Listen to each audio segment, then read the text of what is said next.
আসসালামু আলাইকুম দর্শক কাছে দূরে যে যেখান থেকে আমাকে শুনছেন আশা করি ভালো আছেন।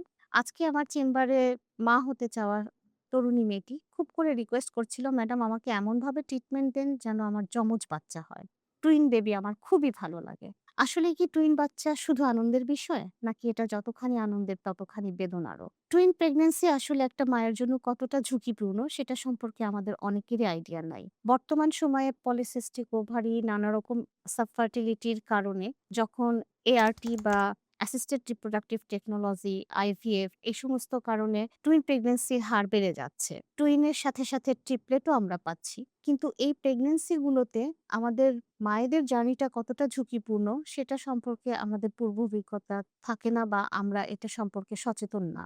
সাধারণত টুইন প্রেগন্যান্সিতে মায়েদের ডায়াবেটিস, হাই প্রেশার বা অন্যান্য গর্ভজনিত জটিলতার হার অনেক বেশি থাকে। সাধারণ প্রেগন্যান্সির চাইতে দেখা যায় তাদের অন্যান্য মেডিকেল কোমরবিডিটি গুলো যেমন বেড়ে যায়, তেমনি আর্লি লেবার বা প্রিটার্ম ডেলিভারি বা প্রিম্যাচিউর বেবি এগুলো খুবই কমন ঘটনা।